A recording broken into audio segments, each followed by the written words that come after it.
I have some exciting news for you. I've been working hard to create something just for you, and it's officially live. It's a free quiz to help you determine your personal path to creating a successful digital course. That means by taking just 2 minutes to complete this quiz, you'll discover my 3 proven approaches for creating a profitable digital course, and you'll find out which one you should take based on your experience, expertise, and where you're at as an entrepreneur. Not only will you find out what path is best for you, I'll even give you a step-by-step framework for bringing your digital course to life. So head on over to amyporterfield.com/quiz right now to find out your next steps to creating a profitable business that you love. I mean it. Go take the quiz right now. Don't wait one more second. amyporterfield.com/quiz. Your future business and digital course is waiting for you to take this first step. I cannot wait to see what you create. So amyporterfield.com/quiz to get started creating your stellar and profitable digital course. All right, let's jump into today's episode. Well, hey there. Welcome back to another episode of the Online Marketing Made Easy podcast. I'm your host, Amy Porterfield.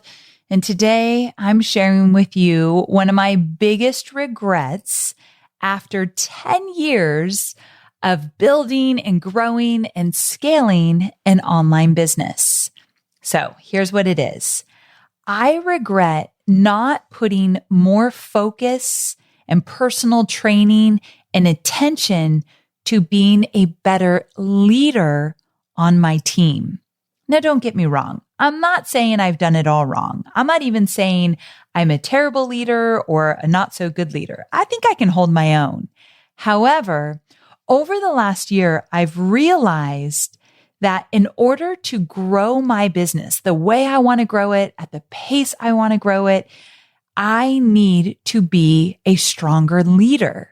I need to show up for my team in a bigger way. Now, you know, my theme for 2019 is to play a bigger game. And I thought when the year started, that was going to be about playing a bigger game with my launches and my digital courses and just with revenue overall. You know, I've got my big $10 million revenue goal for this year. However, it's playing out in really unique ways. One of those ways is how I'm showing up for my team and on my team. And just to kind of give you a little bit of glimpse of what's going on, we are currently hiring for about 5 new positions. Now, we're not hiring all of these positions at once. I've been warned many times that that is a disaster. So we're just doing a few at a time, but we are building up the team. And I have talked about a small but mighty team and how I only want a small but mighty team. And I've talked about that for years on this podcast. And for the record, I still feel like a team of 10 people or less, it still feels small to me. But when I look at what I want to do and the impact I want to make and what I think as a team we can do in this world, I know that we need more human capital. We need more people on the team because there are just so many hours in a day. And when I look at my team and I could tell at times that they're frazzled or tired or just overworked, I know that I need to bring in more amazing support and build up this team.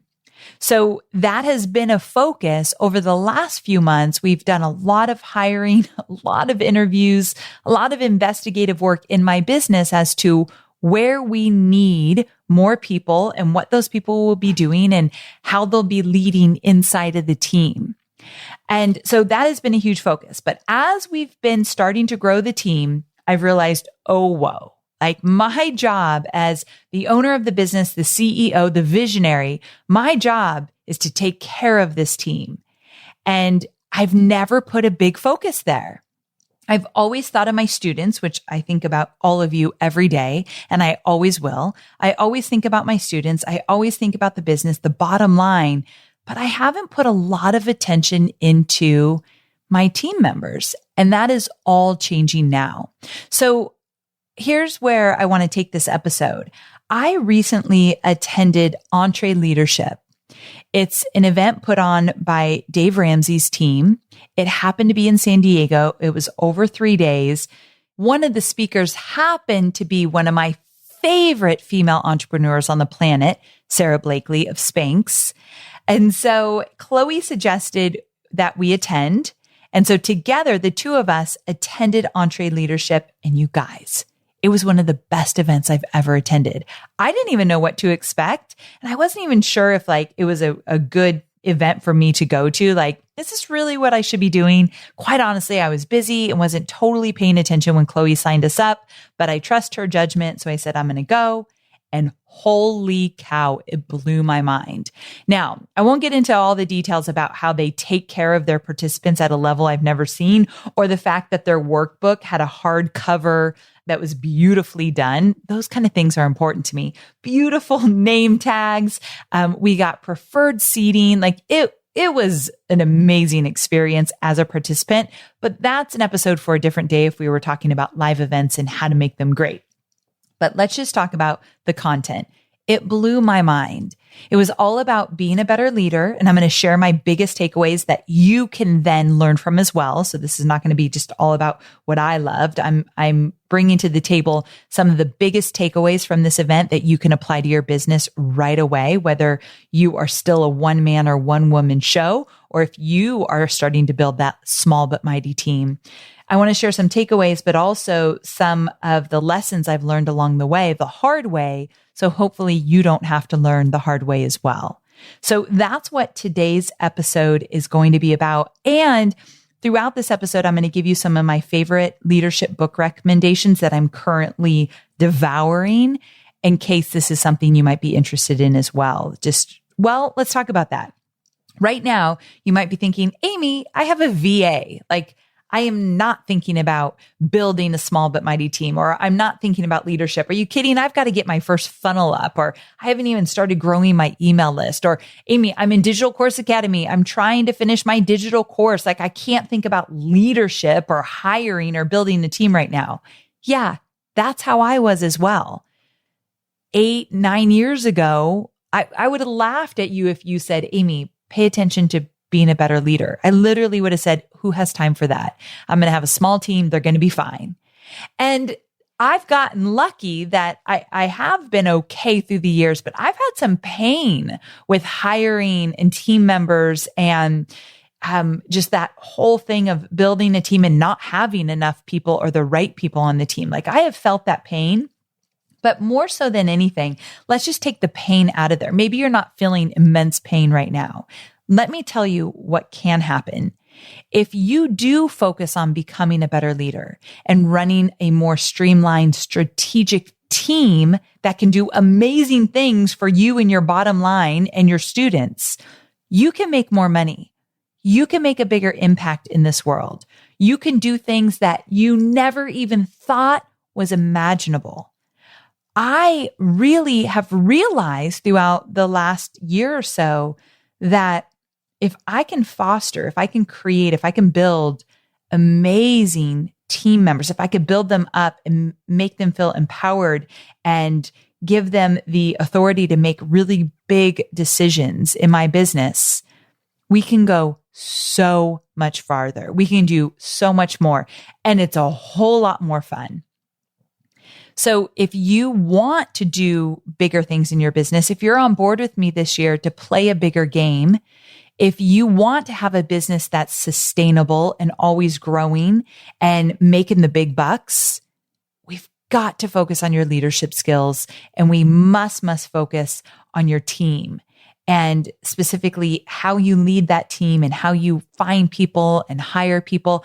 And this is a theme that you're going to hear throughout my podcast a little bit more, not too much, because I know there's other things that you're really focused on, but take it from me. I wish I did this work years ago, because we would be humming, the team would be so much more dialed in than it is now. So, I like to share with you the good, bad, and ugly, right?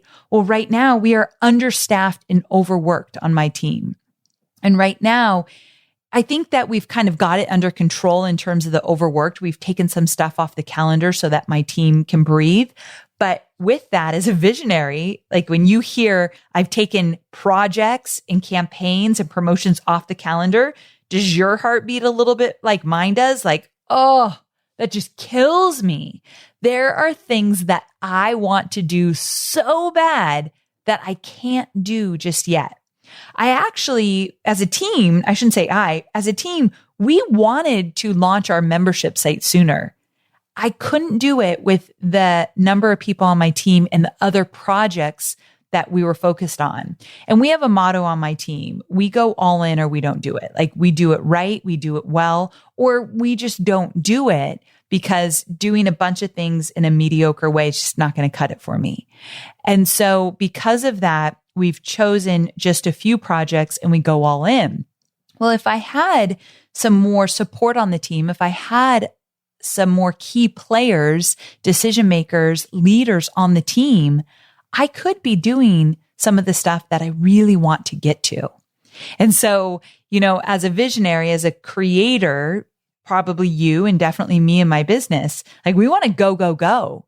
But I also know as a better leader, I'm turning into a better leader. I've got to protect this team I have.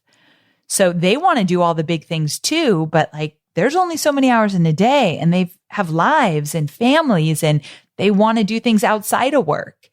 And I own the business. So I feel like, of course, I could spend every hour in the business. I don't, but some days I want to. And I think you could understand that as well. But we can't do that to our team. So with that, one, I had to pull back. Two, I realized if I got some key players in here, we could do more. And what we've done won't be so taxing to the small team that I have. So anyway, sometimes when I do an episode like this where I don't have a super detailed outline, I feel a little bit like I'm go down rabbit holes. So I'm going to be careful not to, but I'm passionate about this topic and I want to make it more actionable and tangible for you. So with that, I'm going to give you some of the key takeaways that I learned from EntreLeadership that kind of hit me in the gut. Like, ooh, that kind of hurt. And with that, I want you to hear these no matter where you are in your business today. I want you to really hear what I'm going to share with you and take it to heart. Because if you start let's just say every month, you spend a good few hours on becoming a better leader. And I'm going to give you some resources to do so. You will thank me. You will thank me and say, Amy, when I was just starting out, I kind of thought you were crazy to say I should spend some time on being a better leader when I had like only a VA on my team. But holy cow, you should see what we've created because I've been able to lead at a level that most entrepreneurs in the online business space cannot lead with or at that level. I really do believe I'm giving you a gift today. I hope you'll take it. I wish someone gave me this gift years and years ago to say, slow down a little bit. Let's look at your leadership style, your resources and skill set around leadership, and let's take it up a notch or many, many notches. That's where I am today. That's what I'm doing. I want to share it with you. So we're going to get into it in just a minute. Before we get there, as always, a listener spotlight. This one is from the Dancing House Mama. She sounds fun, right? The Dancing House Mama left me a really nice 5-star review in iTunes, and I want to give her a shout out. She said, first of all, I'm so embarrassed that I haven't written a review until now. Amy is my number one podcast, and she has been for almost 2 years now. I've learned everything I know from her and her fabulous teaching. She's real. She tells you exactly what to do and how to do it. She's in it for us for the long haul. I genuinely adore her and listen to her podcast the moment it drops. It's a must as an online business owner, but her strategies can be used well for the brick and mortar business, which I apply to mine, which is kind of cool because I don't think I have a lot of brick and mortar business owners in my business today, but then you all seem to pop up here and there. So I love it.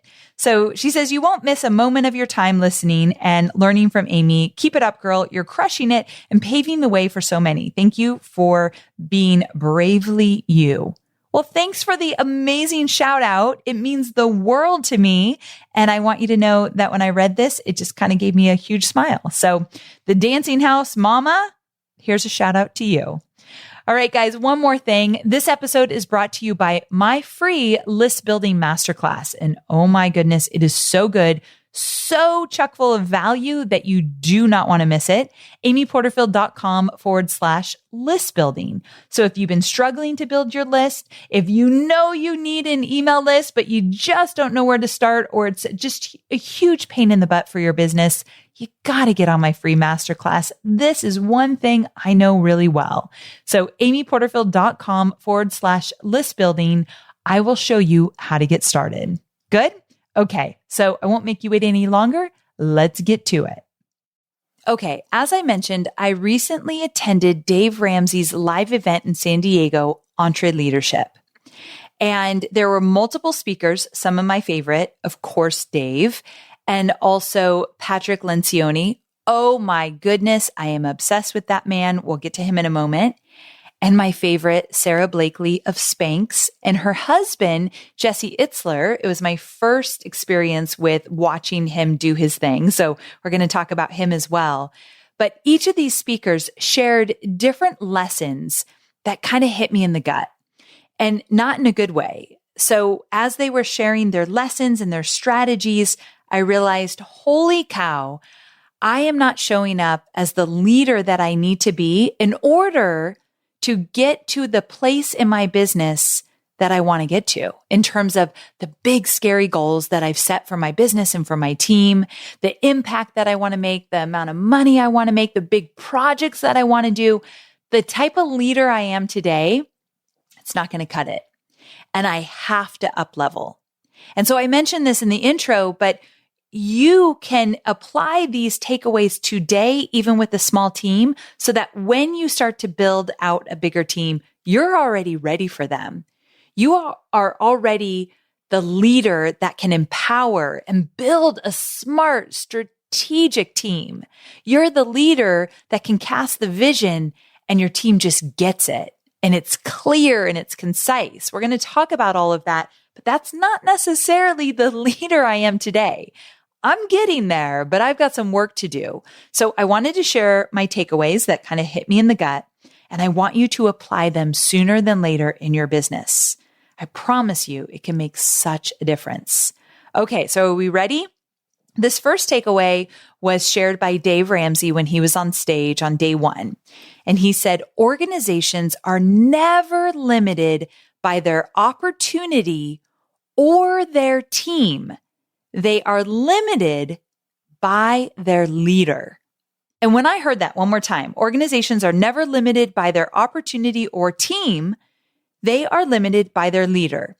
And when I heard that, I wanted to yell back, well, just shut your mouth. Because when he said that, I thought, yeah, but what if I have someone on my team that's just not doing a good job? Or what if we had some opportunities that just didn't pan out because we didn't have enough people on the team or the right people to run with it or whatever it might be? Like, what if it really is the opportunity or the team? But then when I started to listen to him more, I realized, oh no, it's me, the leader. It all starts with the leader, you, me, and it ends with the leader, you or me. It starts with us, it ends with us. So what he shared is that you have to get out of the way of your business while still watching over it. You have to be able to build a strong team of empowered employees that are doing really big things and making great decisions because you're giving them the vision, you're giving them the clarity, and then you've got to get out of your way so they can do their thing. And so when you look at your business, and if you think that things aren't working because you've got an employee on the team that's not doing a good job, or if you think that you just don't have enough money, or if you think you just haven't been put in the right places at the right time, Dave shared that you are the only thing that is keeping your business small or holding your business back. How you show up, how you lead, how you cast the vision, that is what will actually allow your organization to grow and to flourish versus not. So he said, leadership failure is a variable that's easily fixed, The problem is you. Fix it. He's very in your face. I actually have never seen Dave Ramsey on stage until this event. And I thought, wow, he's pretty controversial. Like he really says it as it is, but I loved it and I needed to hear it. I feel like he gives you tough love. So I won't harp on this one too much, but just the understanding that you as the leader, you are the only person holding your business back. The decisions you're making, how you're leading, how you're showing up, how you're hiring, how you're communicating with your team, you as the leader are the only person that is keeping you stuck or small or feeling as though you can't grow at the level you want to grow. That is why when he shared that like right from the get-go, I thought, oh, holy cow, if that's the truth, which I do believe it is, then I've got to do some work on me as the leader, because I sure as heck am not going to let this business play small. All right. So that was the first one that kind of hit me in the gut. The second takeaway came from Henry Cloud. I actually didn't mention him already. He was also on stage. So good. And he asked the question, does your team know how you are going to win? Do you as the leader know what winning truly looks like for your business this year or long term? So in that moment, I thought, well, does my team really know what winning looks like? So I thought about it, and the easy takeaways here would be for my business. Okay, so for us to win this year, we would hit $10 million in revenue with 37% in expenses. That is winning for us. But it's so much more than the money, right? Like you can't only have the winning factor be we made this much money. Like you can only get behind that so much. So then I started to think, okay, what else does it look like? And so another one is that we would have 100 testimonials from entrepreneurs who have realized financial freedom in their business due to our courses and trainings. So we would identify and curate 100 testimonials and case studies from entrepreneurs who have realized financial freedom, meaning their business is making enough money that they are thriving. And maybe they've retired their husband or wife, or they quit their 9-to-5 job, or this business is fully sustaining them. Whatever that looks like, financial freedom for them, we have helped them make it happen. So that is winning for us, 100 testimonials. Also, winning looks like launching a thriving membership site this year to our current students. So actually getting our membership site up and running, welcoming our students into that membership site, blowing their mind with what we've created. That's what winning looks like on my team.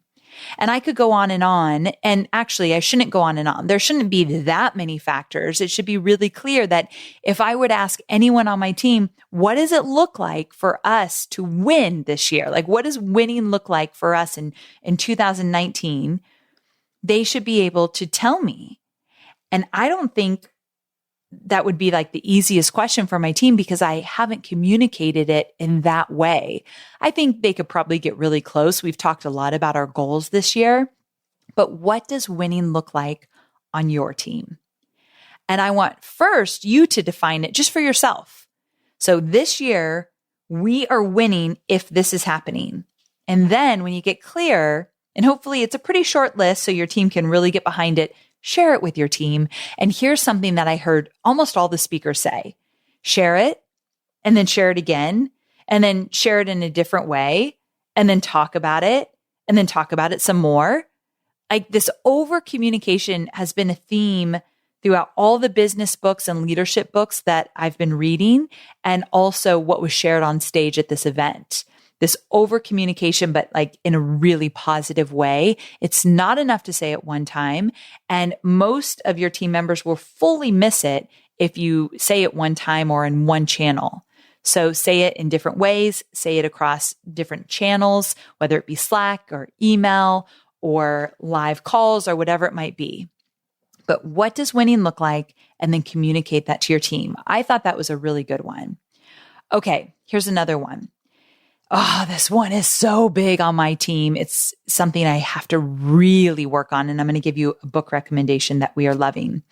So the third takeaway that hit me in the gut, I actually didn't even understand it. That's how far removed I was from this recommendation. And then I had to research it. Fear of conflict will stifle productivity and keep you playing small. So fear of conflict, meaning if you don't have conflict on your team, you are actually stifling productivity and you're playing small. This is from Patrick Lencioni. And I'm going to give you 2 book recommendations right now. Write them down. They're really, really good. Number 1 is Patrick's book, The 4 Obsessions. So The 4 Obsessions of an Extraordinary Executive. It's a fable. It's a really quick read. It is so good. And after he tells you the story, where I really want you to pay attention to is in the ending part of the book, where he kind of sums up the 4 obsessions. But don't skip the story because it's really good. But the 4 obsessions, highly recommend it. Now, let me give you one more book recommendation. Radical Candor by Kim Scott. This one kind of has changed our entire world. So let's talk about this. You've got the 2 books. I'll tell you how they kind of play into this. So this idea of conflict was very foreign to me because you all know that I suffer from people pleasing. I am getting way better. I hope next year I don't even say that because I feel like I'm moving away from that. But I like to be nice. Like my nature is nice. And that makes me feel good. And I like people to feel heard and supported and loved on my team and everywhere else for that matter.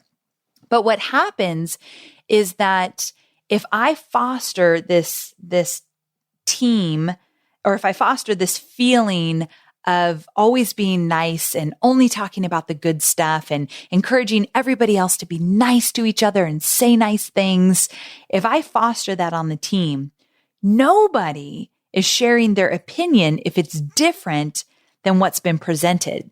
And what I've learned from Patrick Lencioni and his books around this idea of conflict is that you are cutting yourself short if you're not encouraging your team to share their opinions, especially when they are different than everybody else's. So you want that friendly conflict. You want people, and I say friendly conflict because I mean, it's not like you want people screaming at each other in meetings, but you want things to get a little bit heated. So for example, on my team, I want Jill, my content manager, to speak up and say, Amy, I don't think we taught that right inside of List Builder Society. I don't think that that's the way to go. I think we need to change it. Or, hey, the way we taught integration about webinars and technology, it's not working. And here's why it's not working. We need to change this now. And somebody else on the team might say, it's perfect. It's fine. No, it's not. And here's why. I need that discussion, that conflict back and forth. I need people to stand up for what they believe and get really invested in our students and in our teaching style and what we're doing. And so when he talked about this conflict, it feels very uncomfortable to me because I don't like that feeling of not agreeing with the people I love on my team. But I've realized as a leader, I need to encourage it. And I have been. So because it doesn't come natural to my team members, it's not a thing that we've been doing. I'll say, Jill, what do you think? And if you disagree with me, please tell me. I want to know. And so I'll tease like, I want some conflict here. Like, I want to hear it.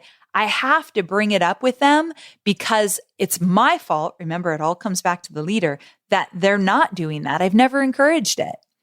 So the way that this has helped me, or the way I've stepped into this, is I read this book, Radical Candor. And it's all about in the moment, speaking your mind and speaking up. Now, Radical Candor, it's really not about this idea of encouraging conflict, but here's how it works.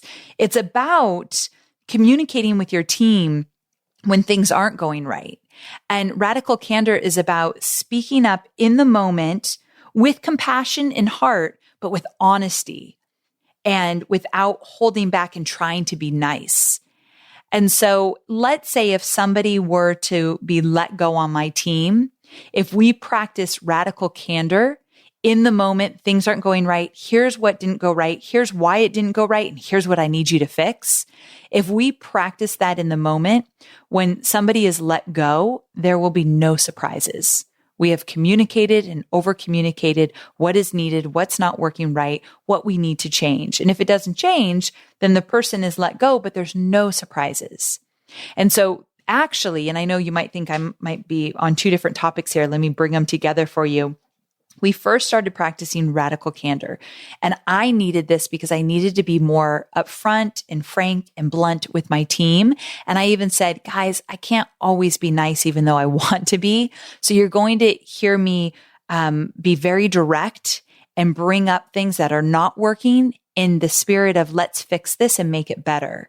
And so know that I'm always leading with compassion, but I'm not going to hold back when I don't like something or I want something changed, or it's just you're not performing at the level that is expected. I'm going to bring it up. I'm going to talk to you about it in the moment.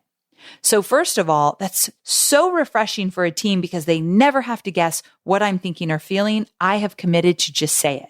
So I learned that, and I'm learning it through the book Radical Candor.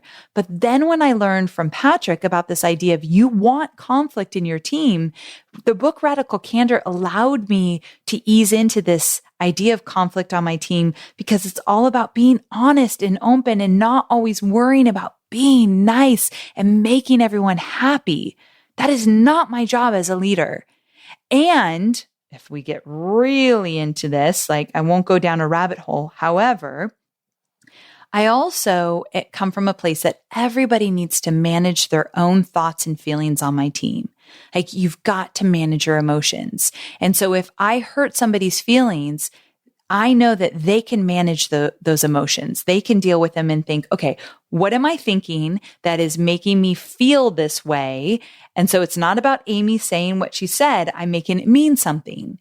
And is that meaning really true? Then a lot of times it's not. Like you guys have heard me talk about this idea of thoughts and feelings create actions.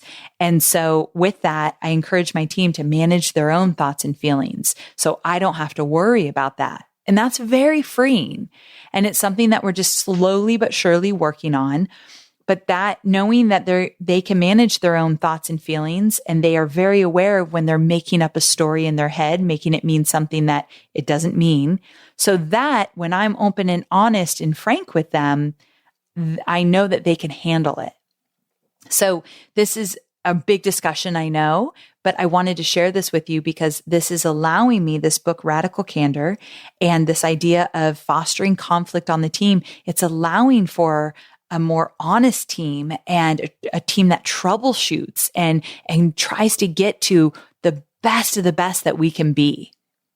And so no more Mr. Nice Guy. I've got to just put it out there and be honest and open with my team. And it's made a huge shift. And I feel really good that I'm being honest with my team because Brooke Castillo says people pleasers are liars. And she's totally right. And so if I worry just to be nice to everyone and I worry about their feelings all the time and I've got to be nice, I am lying to them when I say that's great work. And in my head, I'm thinking, I don't really think you should have done it this way. I have to speak up. And I want my whole team to feel that they can speak up as well. So there you have it. That one kind of hit me in the gut, this idea of conflict, but I'm learning to embrace it. And I'm encouraging my team to do so as well. Okay, moving on.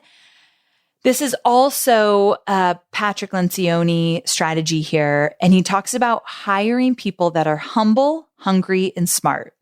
So another book recommendation, Ideal Team Player. I actually haven't read it yet. I know. Why am I giving you a book recommendation I have not read? However, we are starting to read it next week, and I thought I've looked in it enough. I've researched it. I've heard about it enough. It's going to be good. And if you're looking to hire on your team anytime in the near future, I want you to pick up this book. We're actively hiring. We're reading books that are going to make us better at finding the right people. Ideal Team Player, read it. And let's talk about this idea of humble, hungry, and smart. I have my notes right here. I'm reading from my workbook from the live event because I'm a good student and I have lots of notes. But let me just read you really quick what humble, hungry, and smart means from the book, The Ideal Team Player, because they were a little bit different than I thought. The words were actually different than I thought what they meant. But if you're planning on hiring, pay attention. If you're multitasking, come back to me. This could save you so much heartache from hiring the wrong people. So number one, humble. Ideal team players are humble. They lack excessive ego or concerns about status. Humble people are quick to point out the contributions of others and slow to seek attention for their own. They share credit, emphasize team over self, and define success collectively rather than individually. So that's what humble means. You want to find somebody who's humble. So you want to ask questions in the interview process that pulls that out of them. Number two, hungry. I love this one. Ideal team players are hungry. Hungry is one of the core values on my team. Like literally it's in the list of core values. Hungry is one of them. They are always looking for more things to do, more to learn, more responsibility to take on. Hungry people almost never have to be pushed by a manager to work harder because they are self-motivated and diligent. They are constantly thinking about the next step and the next opportunity. I love hungry. Hungry comes to the table with, Amy, I've got an idea. Or hungry comes to the table with, Amy, I'll take that. So Jess is our director of operations on my team. And I could tell you 10 times in the last 2 weeks where she said, Amy, I've got it. She's moved into a new role where she's taking on HR. And so we have health insurance. Who am I? I can't even believe I am a business owner where I'm offering health insurance. It's brand new. Remember, I've been in business 10 years, so don't compare yourself depending on where you're at. Or don't ever compare yourself no matter where you're at, but you get what I mean. So I have health insurance and a 401k plan for our employees. And Jess has taken over HR. So every time a new email comes in about making decisions with the healthcare or 401k, she tackles it first. And then she runs it by me around the big decisions. Amy, I've got it. Amy, I've got it. That is somebody who is hungry.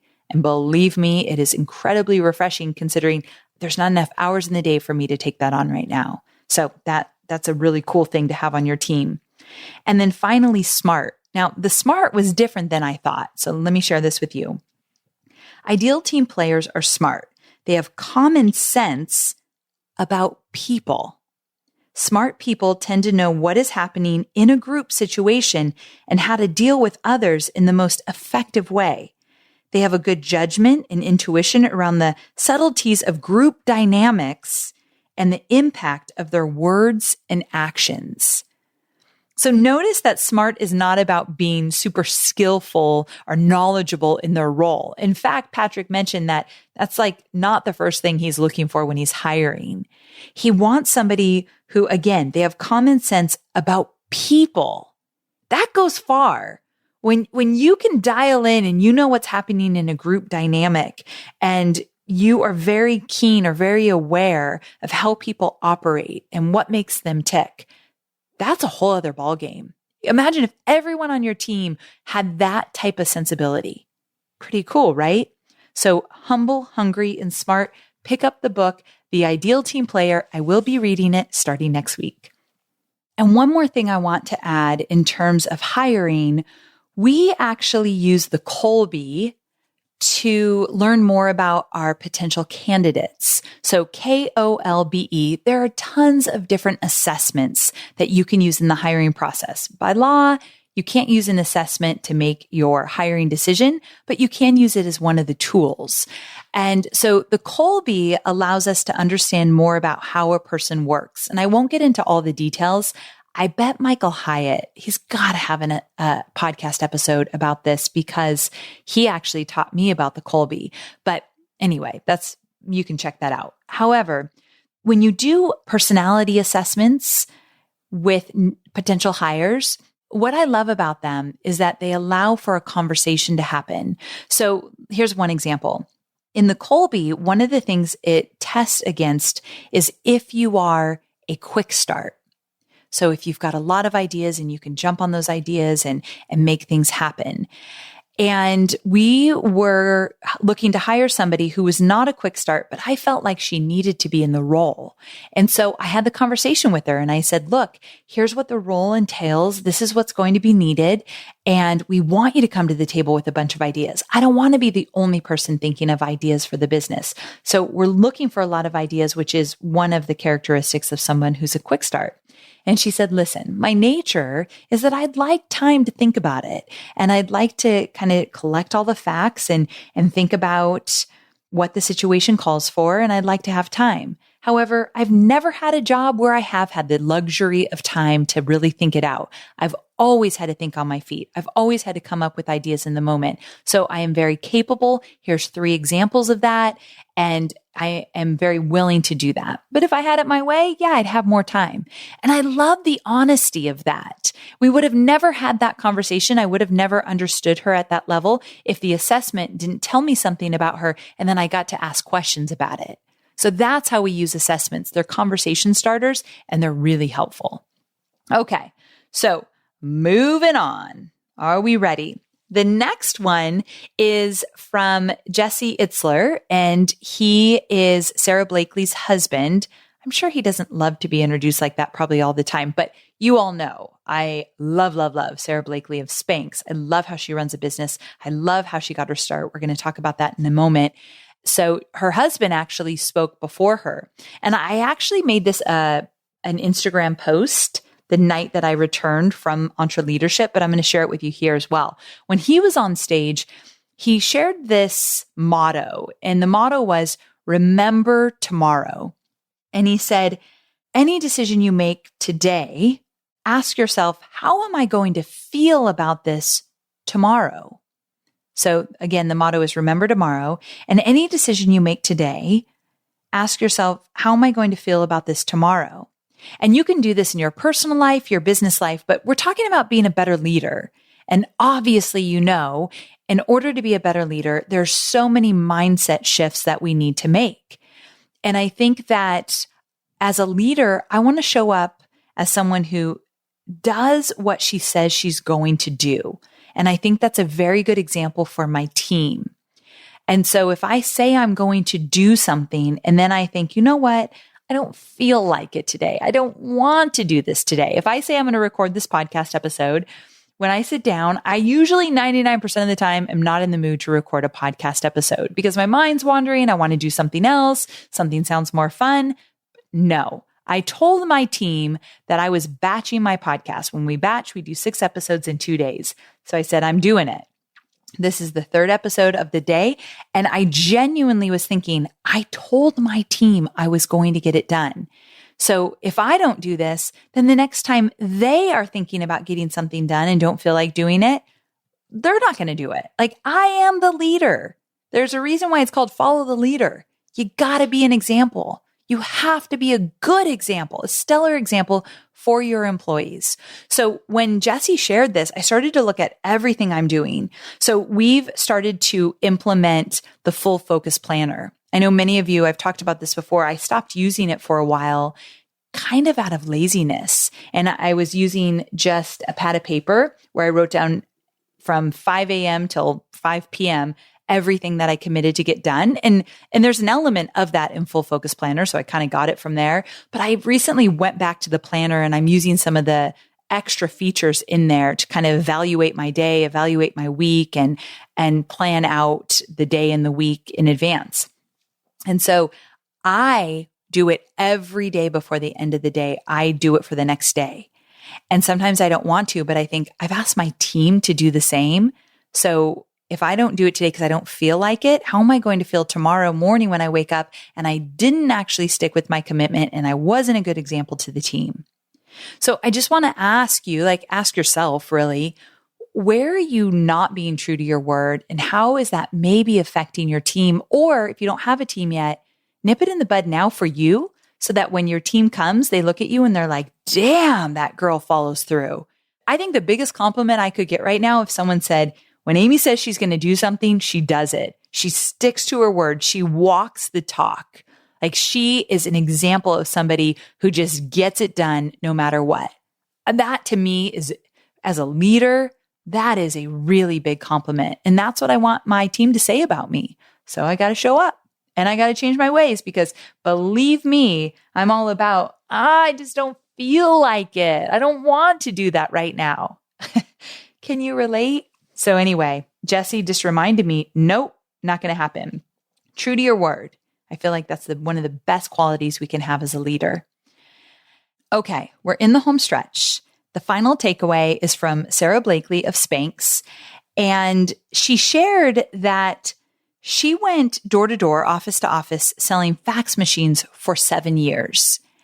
And she realized she was miserable, wanted a different kind of life, wanted to do something different, didn't know what she'd do. And she kind of put out into the universe, like, I am ready. Like, I need an idea. I want to run with something.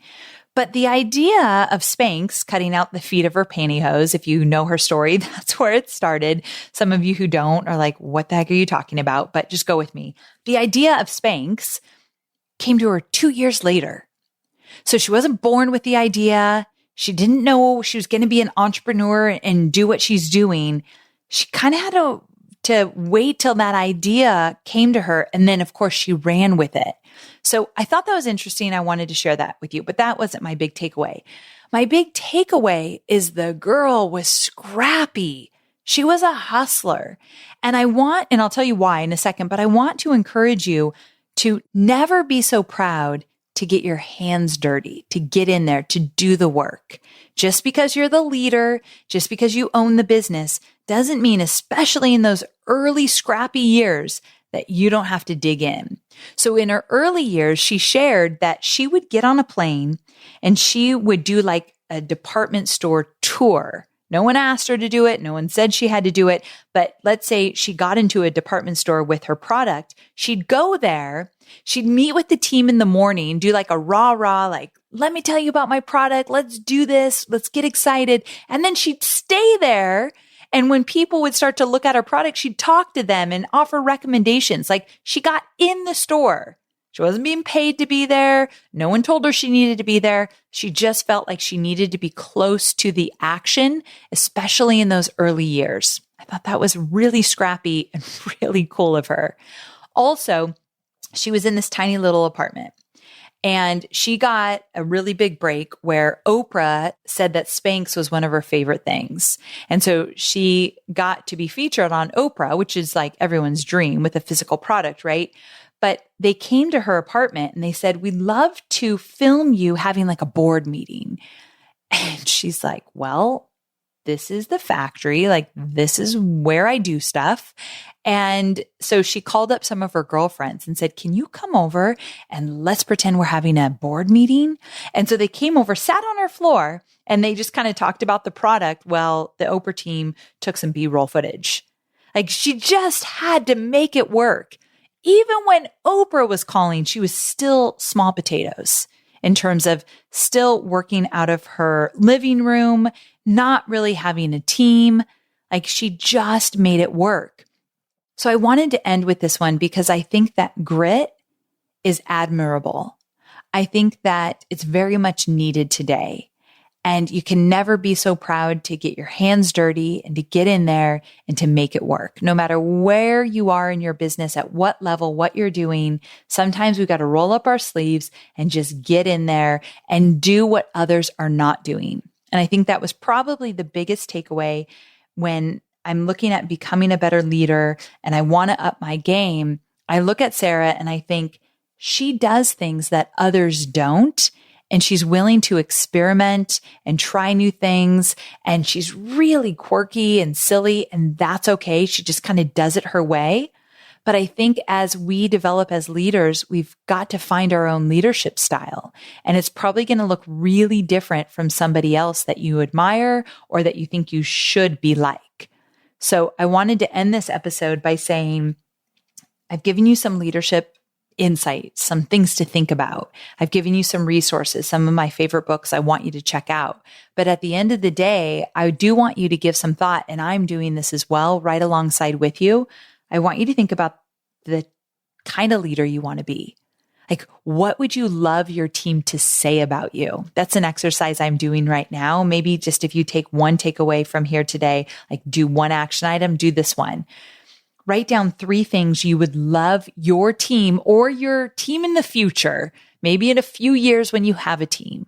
What would you love for them to say about your leadership style? Like who you are as a leader. I'm doing that.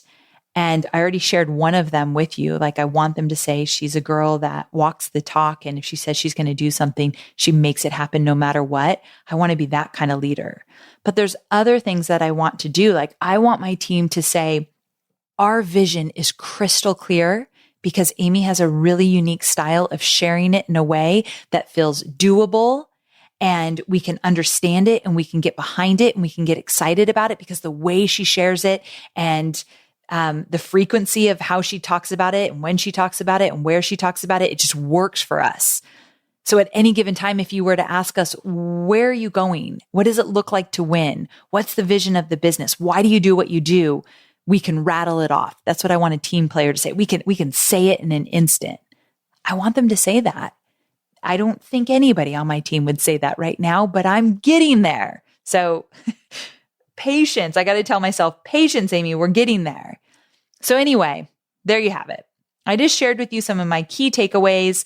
I kind of got hit in the gut a little bit with this EntreLeadership event in a really good way though. And this episode's a little different than the most. I wanted to share some of the behind the scenes, how I'm thinking about things now, what's important to me, and what I wish I would have taken more seriously years and years ago.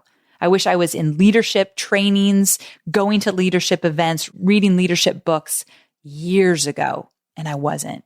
But it's never too late to become better, to be more, whatever more looks like for you. So bring it on. That's where I'm at. And I hope you found value in this episode. I hope you too will step into a bigger leadership role because we've got big things to do, my friend. Big goals. We're making things happen. And that's going to take a different type of leader. Amen to that.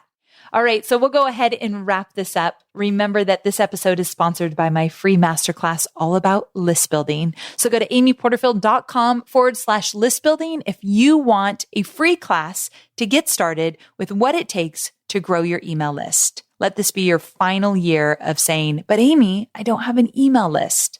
I'll help you with that. Jump on my free masterclass. All right, guys, I will see you same time, same place next week. Bye for now.